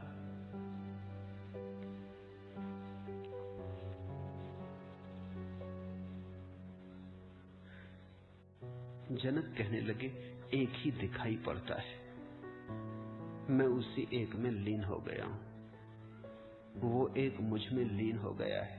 वेद यह कहते हैं जो इंसान त्यागी यानी सन्यासी है, वेदों से भी है बलातर। उसकी जगमग जग से बढ़कर वह बसता है जगदीश्वर में, उसमें बसता है जगदीश्वर। वेद यह कहते हैं जो इंसान त्यागी यानी सन्यासी है, वेदों से भी है बलातर, वेदों से भी श्रेष्ठ है, क्योंकि उसमें बसता है जगदीश्वर, वह बसता है जगदीश्वर में। उस घड़ी जनक की चेतना अलग न रही, एक होने लगी। चौंक गए हैं स्वयं। जैसे विचार करने से वस्त्र तंत्र मात्र ही होता है, वैसे ही विचार करने से यह संसार आत्मसत्ता मात्र ही है। जागकर देखने से, विवेक करने से, बोधपूर्वक देखने से, जैसे गौर से तुम वस्त्र को देखो तो पाओगे क्या? तंतुओं का जाल ही पाओगे। एक धागा आड़ा, एक धागा सीधा, ऐसे ही रख रख के वस्त्र बन जाता है। तंतुओं का जाल है वस्त्र। फिर भी देखो मजा, तंतुओं को पहन ना सकोगे, वस्त्र को पहन लेते हो। अगर धागे का ढेर रख दिया जाए तो उसे पहन ना सकोगे। यद्यपि वस्त्र भी धागे का ढेर ही है, सिर्फ आयोजन का अंतर है। आड़ा तिरछा धागे की बुनावट तो वस्त्र बन गया, तो वस्त्र से तुम ढांक लेते हो अपने को। लेकिन इससे क्या फर्क पड़ा? धागे ही रहे, कैसे तुमने रखे इससे क्या फर्क पड़ता है? जनक कह रहे हैं कि परमात्मा कहीं हरा होकर वृक्ष है, कहीं लाल सुर्ख होकर गुलाब का फूल है, कहीं जल है, कहीं पहाड़ पर्वत है, कहीं चांद तारा है। ये सब उसी के चैतन्य की अलग अलग संघटनाएं हैं। जैसे वस्त्र को धागे से बुना जाता है, फिर उससे ही तुम अनेक तरह के वस्त्र बुन लेते हो। गर्मी में पहनने के लिए झीले पतले, सर्दी में पहनने के लिए मोटे। फिर उससे ही तुम सुंदर असुंदर, गरीब के अमीर के सब तरह के वस्त्र बुन लेते हो। उससे ही तुम हजार हजार रूप के निर्माण कर लेते हो। वैज्ञानिक कहते हैं कि सारा अस्तित्व एक ही ऊर्जा से बना है। उनका नाम है ऊर्जा के लिए विद्युत। नाम से क्या फर्क पड़ता है, लेकिन एक बात से वैज्ञानिक राजी हैं कि सारा अस्तित्व एक ही चीज से बना है। उसी एक चीज के अलग अलग ढांचे, जैसे सोने के बहुत से आभूषण सभी सोने के बने हैं, गला दो तो सोना बचे। आकार बड़े भिन्न, लेकिन आकार जिस पे खड़ा है वो अभिन्न। यद्वत् पटः तंतु मात्रा, जैसे वस्त्र केवल तंतु मात्र है, इदम विश्वम आत्मन तन मात्रम, ऐसा ही ये सारा अस्तित्व भी आत्मा रूपी तत्व से बुना गया है। और निश्चित ही विद्युत कहने से आत्मा कहना बेहतर है, क्योंकि विद्युत जड़ है और विद्युत से चैतन्य के उत्पन्न होने की कोई संभावना नहीं। और अगर विद्युत से चैतन्य होने की संभावना है तो फिर विद्युत को विद्युत कहना व्यर्थ है, क्योंकि जो पैदा हो सकता है वो छिपा होना चाहिए। चैतन्य दिखाई पड़ रहा है, चैतन्य प्रकट हुआ है, तो जो प्रकट हुआ है वो मूल में भी होना ही चाहिए, अन्यथा प्रकट कैसे होगा। तुमने आम का बीज बोया, आम का वृक्ष प्रकट हुआ, उसमें आम लग गए। तुमने नीम का बीज बोया, नीम प्रकट हुई, उसमें निमोलियां लग गई। जो बीज में है वही प्रकट होता है, वही लगता है। इतनी चैतन्य दिखाई पड़ती दुनिया में, इतनी चेतना दिखाई पड़ती, विभिन्न चेतना के रूप दिखाई पड़ते हैं। तो जो मूल संघट है इस अस्तित्व का, उसमें चैतन्य छुपा होना चाहिए। इसलिए विद्युत कहना उचित नहीं, आत्मा कहना ज्यादा उचित है। आत्म विद्युत कहो।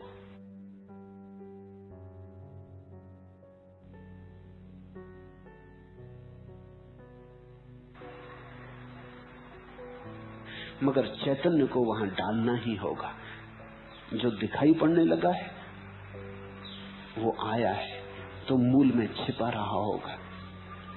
जैसे विचार करने से वस्त्र तंतु मात्र ही होता है, वैसे ही विचार करने से ये संसार आत्म मात्र है। जैसे ईख के रस से बनी हुई शक्कर ईख के रस से व्याप्त है, वैसे ही मुझसे बना हुआ संसार मुझसे भी व्याप्त है।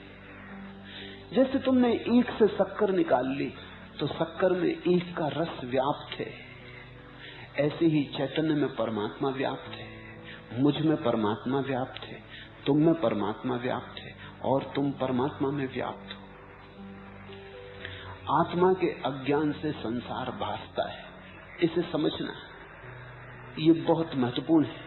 आत्मा के अज्ञान से संसार भासता है और आत्मा के ज्ञान से नहीं भासता। गेस्टाल्ट बदल जाता है, देखने का ढंग बदल जाता है। जैसे कि रस्सी के अज्ञान से सांप भासता है और उसके ज्ञान से वह नहीं भासता है। रात के अंधेरे में देख ली रस्सी, घबरा गए, समझा कि सांप है, भागने लगे, लकड़ियां लेके मारने लगे। फिर कोई दिया ले आया तो लकड़ियां हाथ से गिर जाएंगी, भय विसर्जित हो जाएगा। प्रकाश में दिखाई पड़ गया सांप नहीं है, रस्सी है। रस्सी को रस्सी की तरह न देख पाने के कारण सांप था। सांप था नहीं, सिर्फ आभास था। आत्मा को आत्मा की तरह न देख पाने के कारण संसार है। जिसने स्वयं को जाना उसका संसार मिट गया। इसका यह अर्थ नहीं कि द्वार दरवाजे दीवाल पहाड़ पत्थर खो जाएंगे, न ये सब होंगे, लेकिन ये सब एक में ही लीन हो जाएंगे। ये एक की ही विभिन्न तरंगे होंगे, फेन बुदबुदे।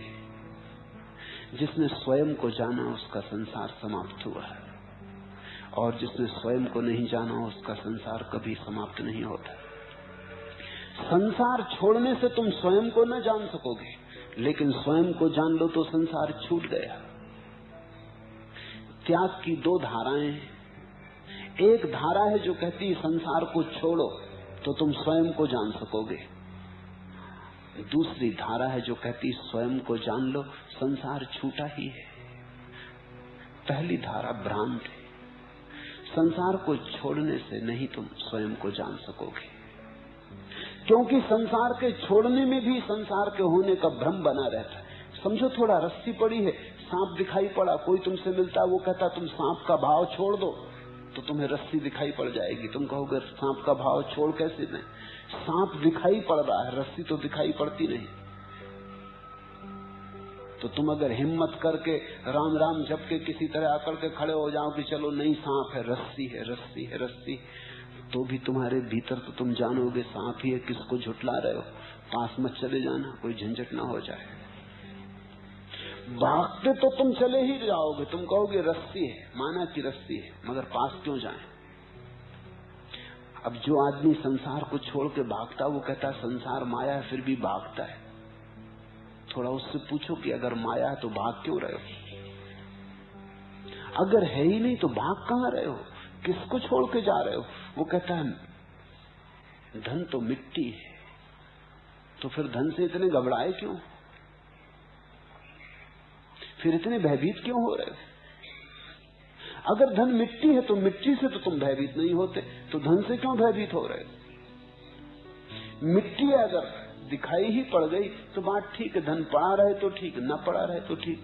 कभी मिट्टी की जरूरत होती तो आदमी मिट्टी का भी उपयोग करता है, धन की जरूरत हुई धन का उपयोग कर लेता है। लेकिन अब ये सब स्वप्नवत है, खेल जैसा है। दूसरी धारा ज्यादा गहरी और सत्य के करीब है कि तुम दिया जलाओ और रस्सी को रस्सी की भांति देख लो तो संसार गया, सांप गया। आत्मा के अज्ञान से संसार भासता है और आत्मा के ज्ञान से नहीं भासता है। आत्मा को देख लो, संसार नहीं दिखाई पड़ता। संसार को देखो, आत्मा नहीं दिखाई पड़ती। दो में से एक ही दिखाई पड़ता है, दोनों साथ साथ दिखाई नहीं पड़ते। अगर तुम्हें संसार दिखाई पड़ रहा है तो आत्मा दिखाई नहीं पड़ेगी। आत्मा दिखाई पड़ने लगे, संसार दिखाई नहीं पड़ेगा। इन दोनों को साथ साथ देखने का कोई भी उपाय नहीं है। ये तो ऐसे ही है कि जैसे तुम कमरे में बैठे हो, अंधेरा अंधेरा दिखाई पड़ रहा है, फिर तुम रोशनी ले आओ कि जरा अंधेरे को गौर से देखें, रोशनी में देखें तो और साफ दिखाई पड़ेगा, फिर कुछ भी दिखाई ना पड़ेगा। रोशनी ले आए तो अंधेरा दिखाई ही ना पड़ेगा। अगर अंधेरा देखना हो तो रोशनी भूल के मत लाना, अगर अंधेरा न देखना हो तो रोशनी लाना, क्योंकि अंधेरा और रोशनी साथ साथ दिखाई नहीं पड़ सकते। क्यों नहीं दिखाई पड़ते साथ साथ? क्योंकि अंधेरा रोशनी का अभाव है। जब रोशनी का अभाव हो जाता तो अभाव साथ साथ कैसे होगा? संसार आत्मज्ञान का अभाव है।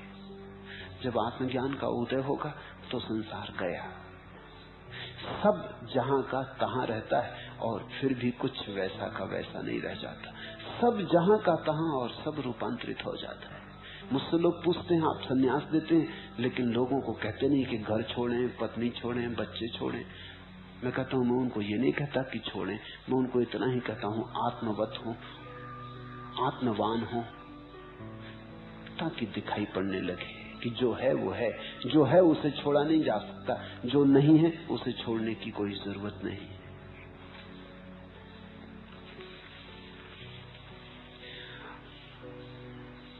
हम जो देखना चाहें देख लेते हैं। अदालत में एक मुकदमा था, मजिस्ट्रेट ने पूछा मुल्ला नसरुद्दीन को, इन एक जैसी सैकड़ों भैंसों में से तुमने अपनी ही भैंस को किस तरह पहचान लिया? नसरुद्दीन बोला, ये कौन सी बड़ी बात है मालिक, आपकी कचहरी में काले कोट पहने सैकड़ों वकील खड़े, फिर भी मैं अपने वकील को पहचान ही रहा हूं कि नहीं? कहने लगा, जिसको हम पहचानना चाहते पहचान ही लेते, अपनी भैंस भी पहचान लेता आदमी, हालांकि एक ही जैसी भैंस, वकीलों जैसी।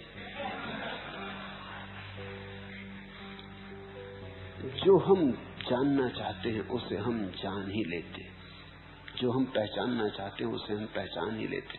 हमारा अभिप्राय ही हमारे जीवन की सार्थकता बन जाता है।